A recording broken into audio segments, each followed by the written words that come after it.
الحمد لله نحمده ونستعينه ونستغفره ونؤمن به ونتوكل عليه ونعوذ بالله من شرور أنفسنا ومن سيئات أعمالنا من يهده الله فلا مضل له ومن يضلله فلا هادي له ونشهد أن لا إله إلا الله وحده لا شريك له ونشهد أن سيدنا ومولانا محمدا عبده ورسوله صلى الله تعالى عليه وسلم تسليما كثيرا كثيرا أما بعد قال الله تعالى أعوذ بالله من الشيطان الرجيم بسم الله الرحمن الرحيم والتين والزيتون وطور سينين وهذا البلد الأمين لقد خلقنا الإنسان في أحسن تقويم وقال تعالى يا أيها الناس كلوا مما في الأرض حلالا طيبا ولا تتبعوا خطوات الشيطان إنه لكم عدو مبين صدق الله العلي العظيم. میرے محترم بزرگوں دوستو، اللہ تعالیٰ نے انسان کی تخلیق دو چیزوں سے مرتب فرمائی. ایک اس کا جسم ہے اور دوسرا اس کی روح ہے. اللہ تعالیٰ نے دونوں کی غذا کا ذکر فرمایا اشارہ کرنا کہ بدن کی غذا کیا ہے اور روح کی غذا کیا ہے.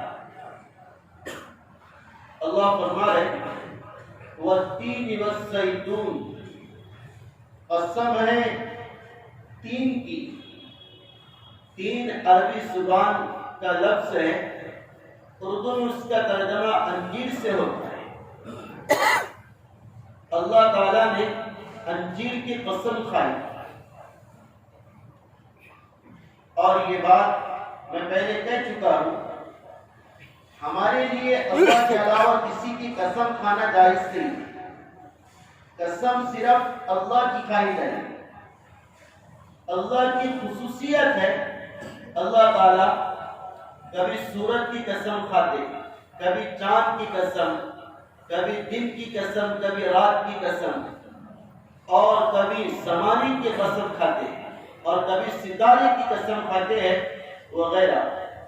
اسی طرح اللہ نے اس سورت میں سب سے پہلے انجیر کی قسم کھائی. اور انجیر بڑا عمدہ پھل ہوتا ہے. روایت میں آتا ہے اللہ کے نبی اکرم صلی اللہ علیہ وسلم نے فرمایا اگر تمہارے جوڑوں میں درد ہو اور تمہاری ہڈیاں کمزور ہو جائے، ایسے لوگوں کو انجیر کھلاؤ جس کی برکت سے تمہارے جوڑوں کا درد اور ہڈیوں کا درد دور ہوگا. یہ اتنی عمدہ قصہ ہے انجیر. اور بھی اطباء نے اس کے فوائد لکھے ہیں جو اپنی جگہ پر منقول ہے. دوسرا لفظ ہے زیتون. اللہ نے زیتون کی قسم کھائی. زیتون ایک پھل ہوتا ہے اس کا تیل بھی نکلتا ہے جو استعمال کیا جاتا ہے. رسول اللہ صلی اللہ علیہ وسلم نے فرمایا زیتون کا استعمال کیا کرو.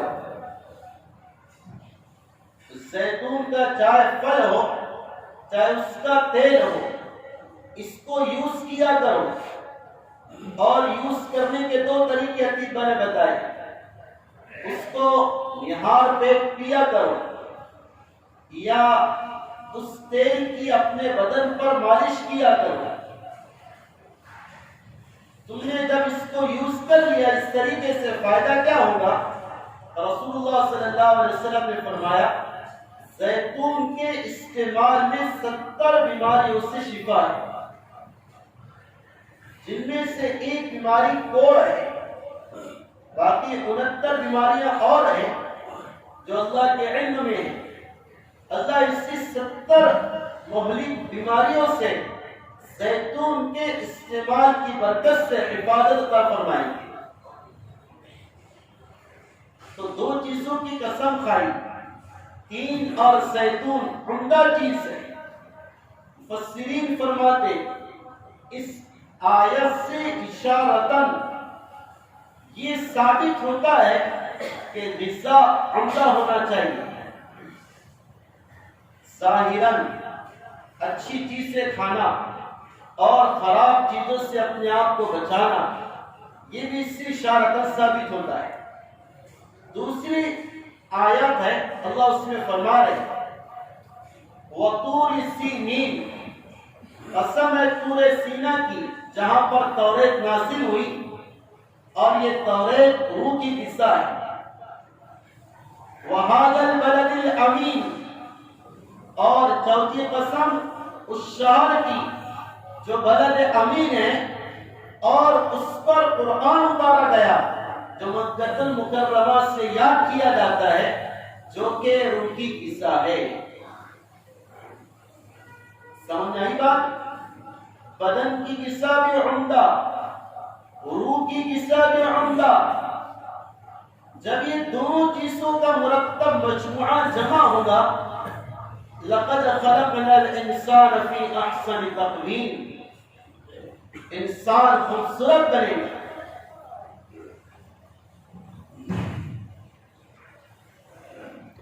اس لیے بزرگ دوستو، اگر ہم صحیح انسان بننا چاہتے ہیں تو اس کے لیے صحیح غذا کا استعمال کرنا یہ بہت ضروری ہے، اور دوسرا حلال غذا جو کہ روح کی غذا ہے اس کا استعمال بھی ضروری ہے۔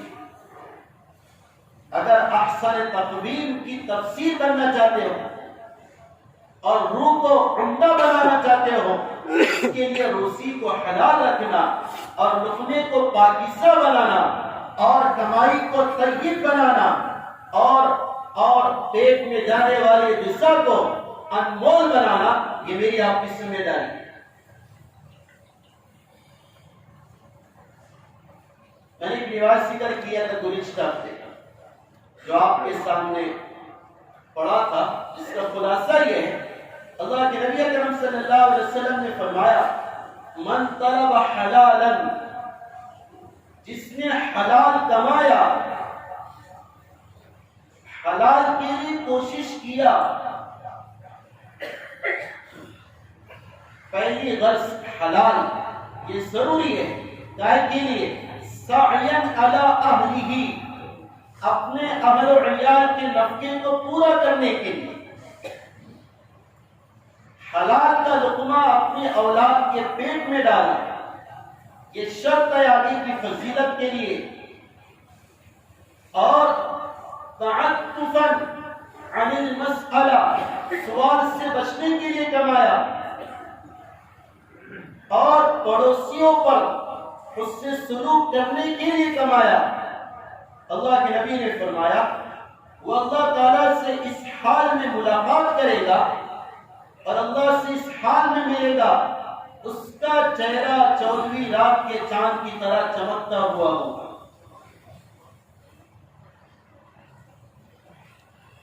اس لیے دیکھو، پہلی ذمہ داری ہے اولاد کے لیے حلال روزی کا انتظام کرنا، باپ کی بھی اور ماں کی بھی۔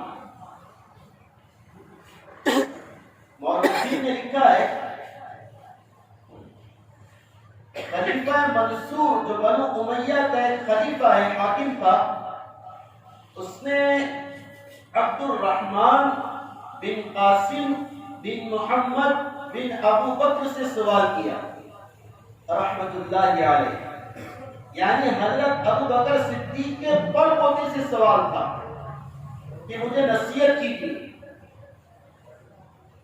حضرت نے فرمایا کسی کی سنی ہوئی نصیحت کروں یا اپنا تجربہ بتاؤں؟ تو خلیفہ منصور نے کہا اپنا تجربہ بتاؤ، اپنا عینی مشاہدہ بتاؤ، تو میری نصیحت کا سامان ہو۔ کہا کہ منصور دیکھ، عمر بن عبدالعزیز کا انتقال ہوا تھا، ان کی میراث میں 17 دینار چھوڑے گئے تھے، ان کی پراپرٹی جو کچھ تھی وہ 17 دینار، جن میں سے 5 دینار دفن میں خرچ ہو گئے، باقی 2 دینار قبر کھودنے والے نے لے لیے۔ کتنے باقی رہ گئے؟ 10 باقی رہ گئے۔ کہا کہ منصور، عمر بن عبدالعزیز کو 11 بیٹے تھے، 11 بیٹوں میں 10 دینار تقسیم ہوئی، ایک مکمل بھی حصے میں نہیں آیا، ایک باقی۔ اور میرا مشاہدہ یہ، حضرت فرما رہے میں نے خود دیکھا یہ۔ اور سن، دوسری طرف ہشام بن عبد الملک، اس کا انتقال ہوا، اس کی اولاد میں میراث ایک ایک بیٹے کو 1 لاکھ دینار تقسیم کی گئی۔ 1 لاکھ دینار تقسیم کرنا میراث میں، کتنی بڑی پراپرٹی ہے یہ۔ 1 دینار 5 گرام سونے کا ہوتا ہے، کیلکولیٹ کتنا ہوتا ہے؟ 1 دینار تقریباً 5 گرام سونے کا ہوتا ہے۔ 1 لاکھ دینار کی کیا وزن بنتا ہے اور اس کا کیا ریٹ نکلتا ہے، آپ نے اس کا اندازہ لگا لینا۔ تو ہشام کی اولاد کو میراث 1 لاکھ دینار تقسیم کی گئی، لیکن وہ منصور میں نے اپنی آنکھوں سے دیکھا، اور یہ آنکھیں اس پر گواہ ہے۔ عمر بن عبدالعزیز کی اولاد جن کو میراث میں صرف 1 درہم 1 دینار ملا تھا تقریباً، میں نے ان کو دیکھا، ان کی 11 اولاد میں سے ہر ایک روزانہ 100 گھوڑے صدقہ کیا کرتے تھے۔ اللہ، کیا برکت ہے اس کے حالات۔ اور میں نے ہشام کی اولاد کو دیکھا جن کو میراث اور پراپرٹی 1 لاکھ دینار ملی تھی، وہ دمشق کی جامع مسجد کے سیڑھیوں پر بھیک مانگ رہے ہیں۔ اولاد کو حلال کھانا سکھاؤ، اس کے لیے حلال کے لیے کوشش کرو۔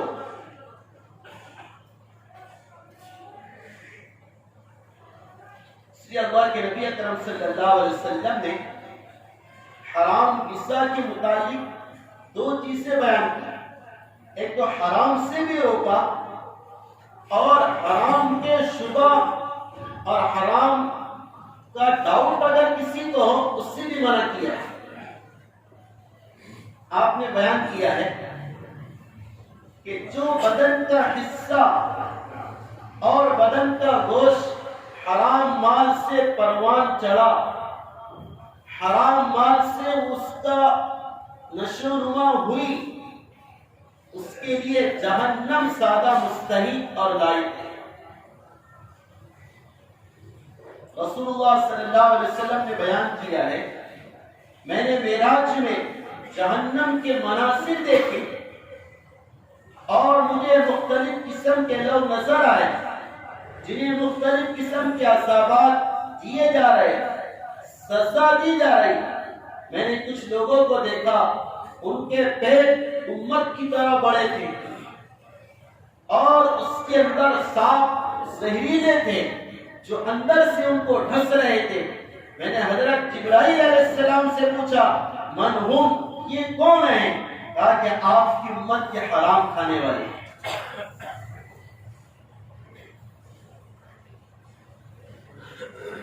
دیکھو، مینوفیکچرنگ جیسی ہوتی ہے نا، ویسے اثرات ہوتے ہیں۔ مینوفیکچرنگ جیسی ہوتی ہے کسی بھی چیز کی، ویسے اثرات ہوتے ہیں۔ میں یہ بات اس وجہ سے کر رہا ہوں، گزشتہ اس موضوع کو سمجھایا تھا، ہماری بنیادی پریشانی نسلوں کی تباہی ہو رہی ہے۔ ہماری اولاد راہ راست پر باقی نہیں رہ پا رہی، یا رہ رہی لیکن ماں باپ کی مطیع اور فرما بردار نہیں رہ پا رہی۔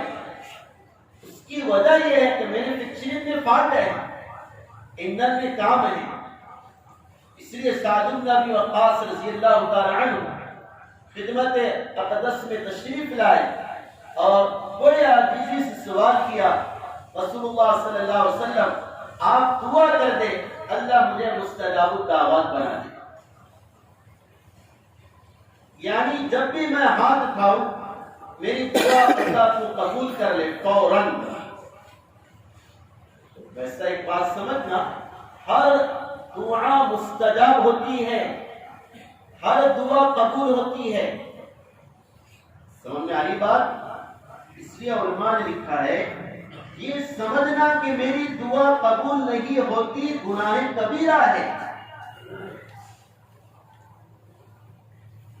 دعا ہر قبول ہوتی ہے، یہ تو اس میں بھی ہے، ہر دعا قبول ہوتی ہے، لیکن قبولیت کی صورت الگ الگ صورت میں ظاہر ہوتی ہے اور انداز میں رونما ہوتی ہے، لیکن جو مستجاب الدعوات ہوتا ہے اس کی پیشکش اور اس کی ریکویسٹ اللہ تعالی فوراً قبول کر لیتے، وہ جو اس سے اللہ سے مانگا ہے، یہ اس کی خصوصیت ہوتی ہے، اس لیے اس کو مستجاب الدعوات کہتے ہیں۔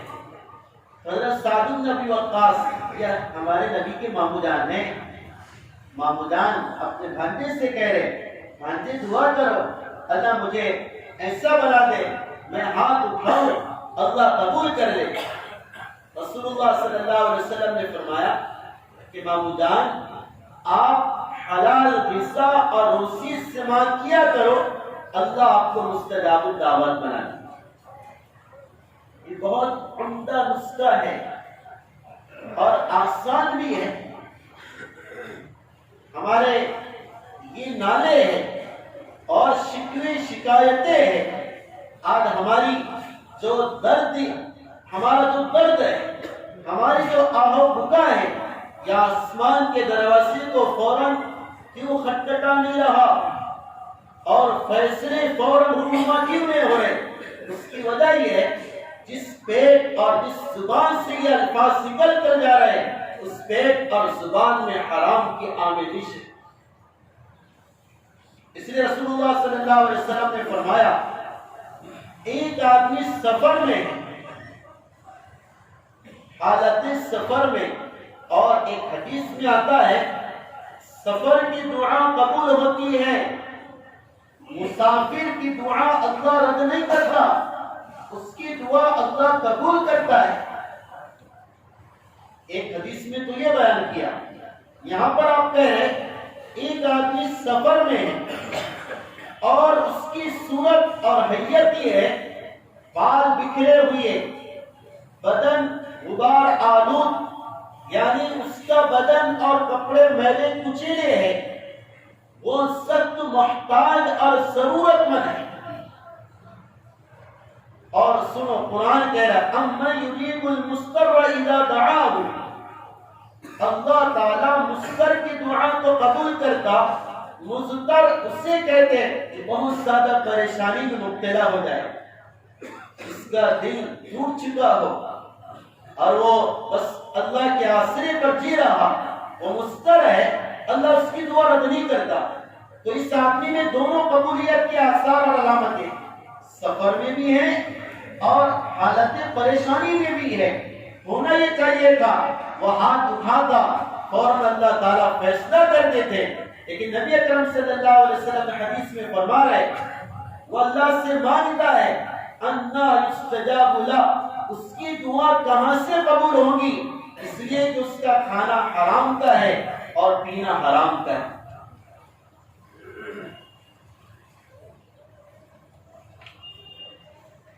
اس لیے میرے محترم بزرگوں دوستوں، واقعات اور قصص بھری پڑی ہیں کتابیں اس سے، حلال روزی کی برکات کیا ہے اور حرام غذا کی نحوست کیا ہے۔ اس لیے علماء کرام فرماتے تھے وہ قرآن کہہ رہا یا ایھا الناس کلوا مما فی الارض حلالا طیبا، اے لوگو حلال کھاؤ، حلال کھاؤ۔ اور میں نے کہا شریعت نے حرام سے بھی روکا ہے، جہاں پر حرام کا ڈاؤٹ ہو جائے، شک ہو جائے، اس سے بھی رک جاؤ، یہ تقویٰ ہے۔ ایک آدمی کھانا کھایا، اسے کسی نے آ کر بتایا حضرت اس میں زہر ملا ہے۔ دوسرا اسی وقت آیا، کہا کہ نہیں حضرت زہر نہیں ہے، وہ جھوٹی باتیں کر رہا تھا، وہ ایسی کر رہا تھا۔ یہ سارا بدمہ دل پہ ہاتھ رکھے سوچے کھائیں گے کہ نہیں کھائیں گے بریانی؟ ارے بھائی کھائیں گے آپ لوگ؟ شک ہو گیا، نہیں یار نہیں۔ حالانکہ دوسرا جو آدمی تھا نا وہ معتبر تھا، وہ بڑا مضبوط تھا کہ نہیں ہے، لیکن پھر بھی شک ہو گیا کہ یار اس میں زہر ہو بھی سکتا ہے، ہو گیا تو بس بربادی گویا کہ مقدر میں ہوگی، اس لیے کھانا چھوڑ دیتا ہے۔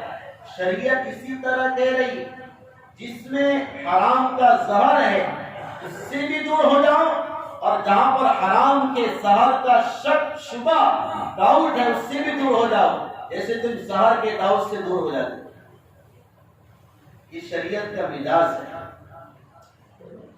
اور قرآن حکیم کیا کہہ رہا؟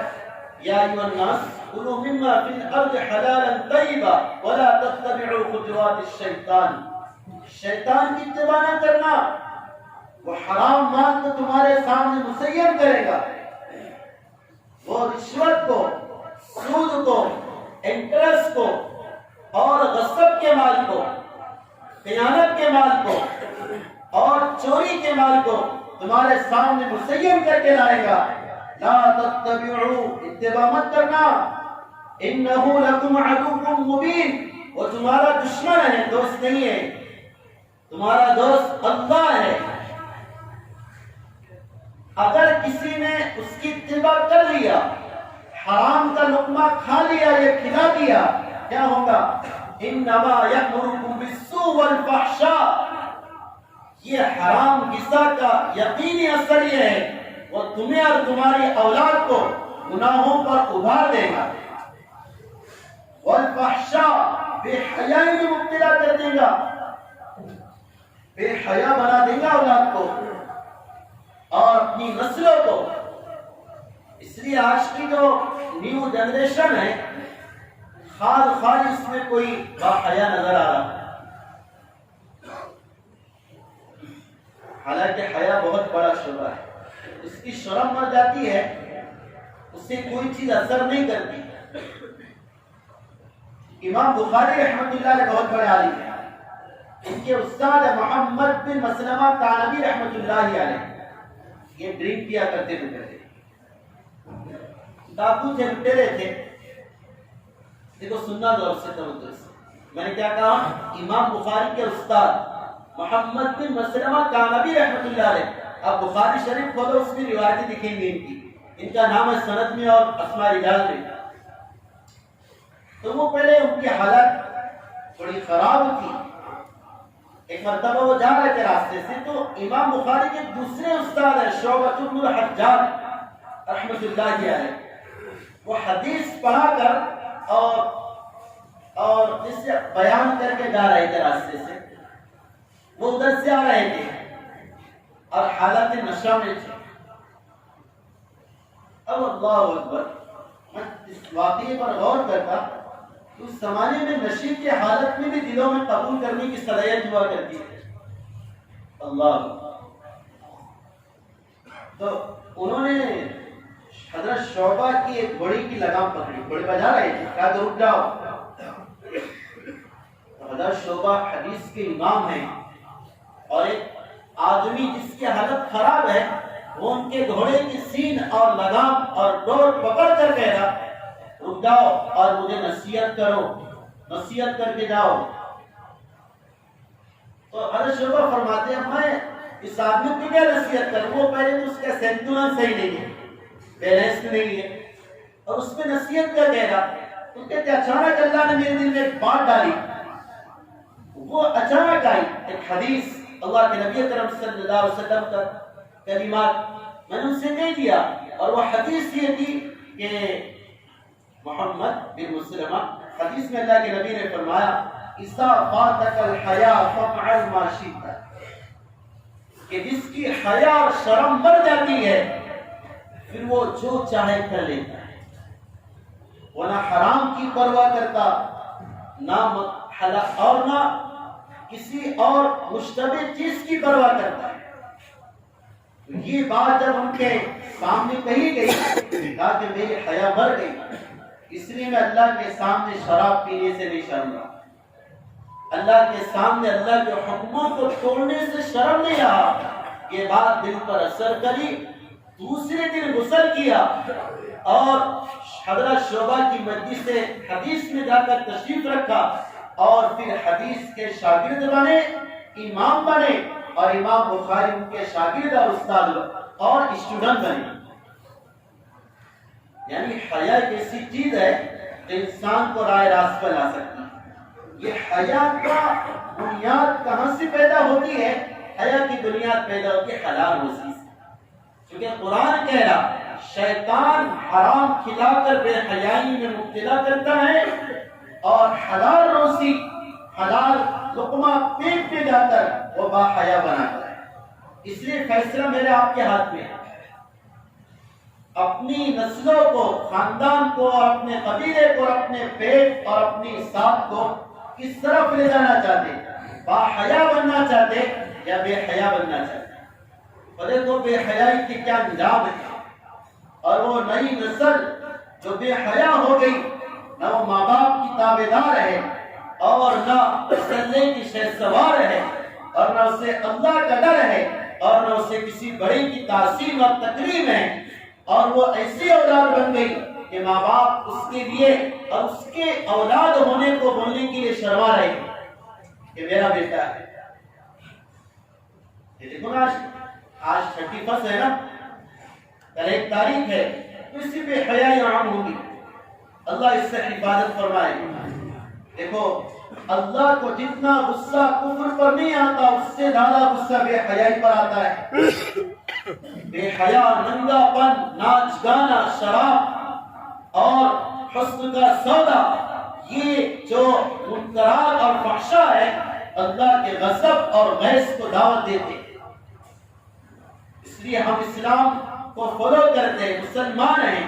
تو میرے محترم بزرگوں دوستو، یہ 31 کا جو مسئلہ ہے، نئے سال کو منانا، نئے سال کی مبارکباد دینا، نئے سال کے لیے بے حیائی کے ارتکابات کرنا، یہ سارا گناہ ہے اور اسلام نے اس کی اجازت نہیں دی ہے۔ اس لیے اس سے خود بھی بچے، اور اس کی بنیاد کہاں سے پڑی ہوئی؟ کیونکہ نسلوں کی مینوفیکچرنگ برابر نہیں ہوتی۔